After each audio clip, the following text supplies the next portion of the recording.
And so ultimately, despite studies like The Prisoner's Dilemma and some of the greatest, most influential thinkers and institutions in history concluding that human nature is inherently selfish, I still have to disagree.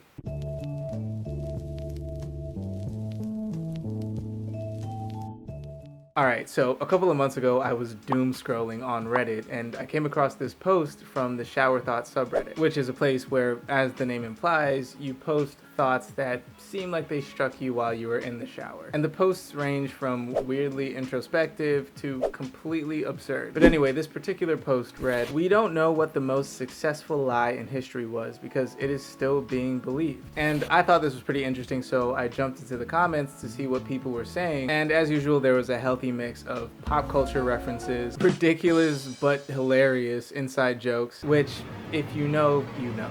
And also some genuinely interesting information, like this comment about how the story we've been told about the woman who sued McDonald's after she spilled a hot cup of coffee in her lap was basically a huge lie. Clamped it between her legs, drove down the street, spilled it, burned herself, sued McDonald's, and collected. Ooh, my coffee was too hot! It's coffee!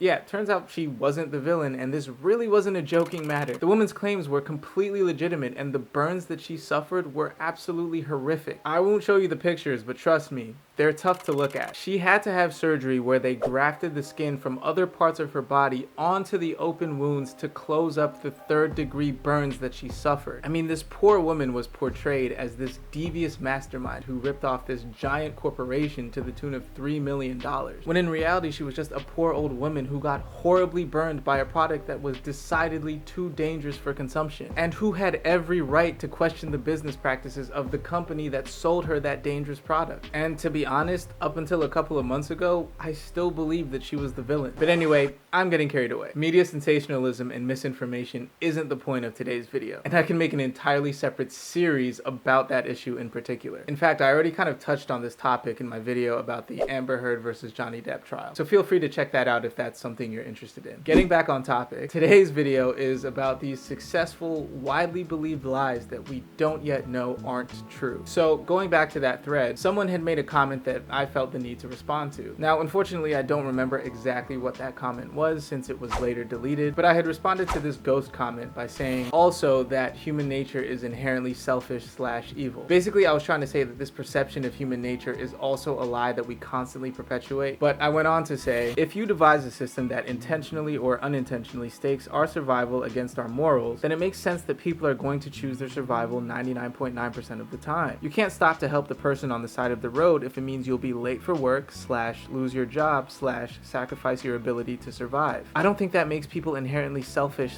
/ evil, just painfully aware of the system they live under. Essentially, I put most of the blame for the selfishness that we see in human nature on the societies that we've built. If our social, political, and economic systems are built on the notion that there just aren't enough resources for all of us to live comfortably and thrive, then it makes complete sense that we would do whatever it took to make sure that we got the necessary resources for ourselves and our loved ones to survive, even if it meant stepping on other people to get it. And no, I don't think that makes us selfish or evil, just depressingly practical. But even if we understand that this fundamental notion that there just aren't enough resources on this planet to sustain all of us is untrue, and yes, this notion is patently false. The issue isn't so much that we don't have enough resources, which, don't get me wrong, definitely is an issue. It is a verifiable fact that there are a finite amount of resources and that we are using them up faster than the earth can renew them. But the issue, at least according to the data, is that the economic systems that we have in place are distributing these resources unfairly and are allowing them to be monopolized and used up by certain demographics and populations at a much higher rate than others. Remember a couple weeks ago when that report came out about celebrity private jet usage and how so far in 2022 alone, on average, the private jets of just 21 celebrities have already emitted over 3,300 tons of CO2 into the atmosphere. Now, according to the study, the average person emits just 7 tons of CO2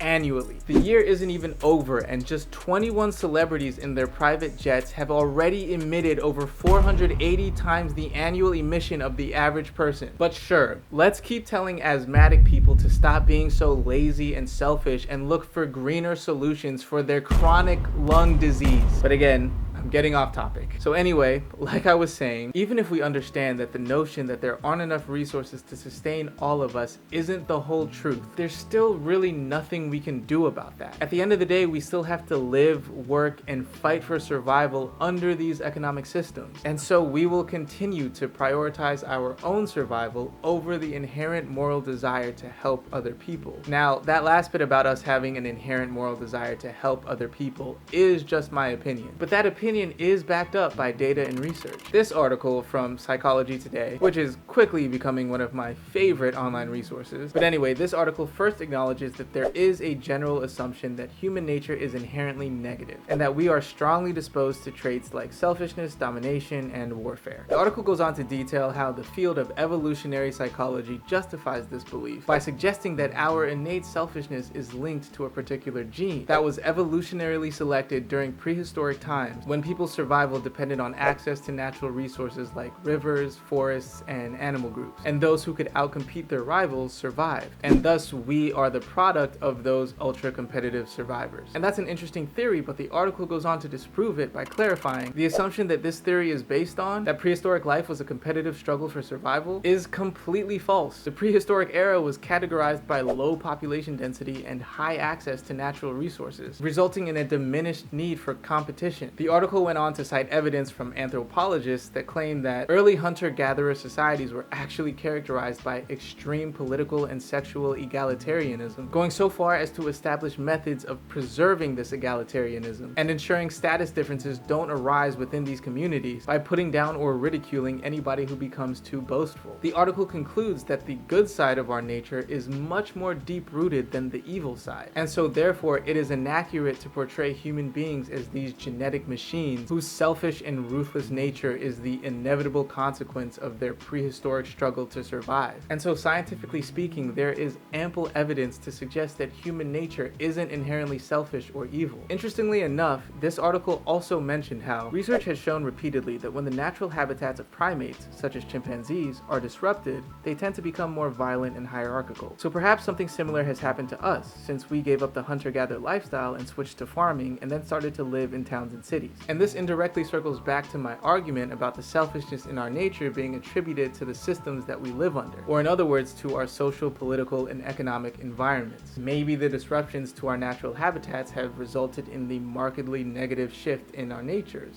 as we saw with the chimpanzees. Furthermore, research conducted around the effects of random acts of kindness suggests that we are naturally hardwired to receive positive feedback whenever we do a good deed. And if we are the recipient of a good deed, data suggests that we may have a genetic predisposition to spread this kindness onto others. And so wouldn't it make sense to conclude that given our evolutionary path and genetic hardwiring, human beings are in actuality an inherently altruistic species? But even though this is the conclusion that I and many others have come to, there are still plenty who believe that the opposite is true. And there are legitimate evidence-based studies to support their claims as well. One of the most popular of these studies is the prisoner's dilemma. Now this is actually a pretty in-depth concept and I'm probably going to butcher it in my description, so bear with me. But the prisoner's dilemma is basically a paradox where you have two individuals who have to make a decision that can either be beneficial or detrimental to them. They can't see or speak to each other and they have two choices. They can either cooperate, aka work together, or they can defect, aka behave selfishly. The optimal result of this experiment is achieved if both parties choose to cooperate. But the catch is that they are incentivized to defect. If one chooses to cooperate and the other chooses to defect, then the defector gets the maximum benefit while the cooperator gets the maximum penalty. And so by choosing to cooperate without knowing what the other participant is going to do, you put yourself at risk, meaning that it is essentially always in your benefit to defect, aka to act selfishly. Even with the knowledge that if both of you choose to cooperate,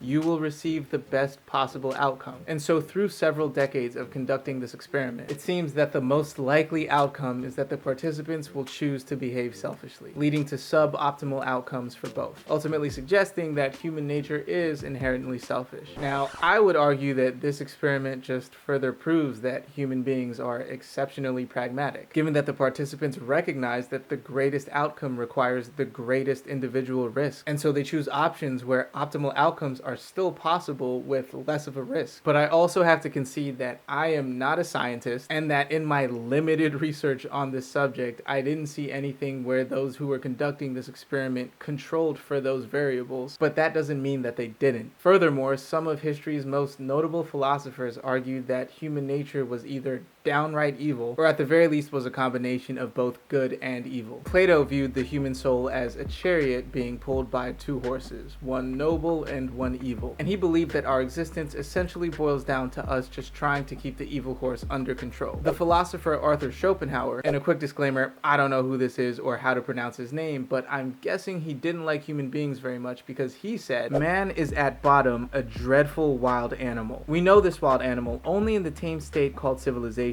and we are therefore shocked by occasional outbreaks of its true nature. But if and when the bolts and bars of the legal order once fall apart and anarchy supervenes, it reveals itself for what it is." And maybe most famously, Adam Smith, aka the father of modern economics, once wrote that it is not the benevolence of the butcher, the brewer, or the baker that we expect our dinner, but from their regard to their own interest. And this is all without even bringing religion into the discussion. I mean, one of the foundations of Catholicism is the concept of original sin, which says that just by the fact of our birth, human beings inherit a tainted nature in need of regeneration, and that we have a proclivity to sinful behavior. And so I have to concede that some of history's greatest thinkers and most influential institutions disagree with me regarding the true nature of humanity. But despite this, I still find the evidence suggesting that human nature is inherently altruistic more compelling. I mean, the Psychology Today article seems to debunk Schopenhauer's belief, seeing as when humanity was in a quote-unquote less civilized state, we actually saw greater levels of egalitarianism and we didn't revert back to our base animal instincts. And I don't actually disagree with Plato in that we all have an evil horse that we're trying to keep under control. I just don't think that horse constitutes our entire nature. It's a part of us, sure, but it isn't our core, at least in my opinion. And Adam Smith's perspective actually coincides with my original point, because of course, in a system where you need money to survive, people will prioritize their own self-interests over their benevolence, since benevolence isn't going to keep a roof over their heads or put food on their tables. And so ultimately, despite studies like The Prisoner's Dilemma and some of the greatest, most influential thinkers and institutions in history concluding that human nature is inherently selfish, I still have to disagree. I truly believe that human nature is inherently kind, benevolent, and altruistic, and that it's the combination of our social, political, and economic systems that incentivizes us into behaving selfishly. But again, this is all just my inconsequential, insignificant opinion that literally holds no weight. Greater minds than mine have argued over this for centuries and will likely continue to argue over this for centuries to come. And so realistically, my opinion doesn't count for much, if anything. But I just wanted to talk about this so I could throw the non-existent weight of my opinion behind the humans are good team. But in any case, I think that's going to be it for this one. If you made it this far, thank you for indulging me. I truly appreciate you hearing me out. Again, my opinions carry no weight, so I can't thank you enough for just taking the time to even listen to me. I hope this made sense, but if it didn't, please feel free to let me know so that I can clarify any misconceptions. But with that said, I wish you all the very best going forward. Take care of yourself, and I will see you in the next one. Peace.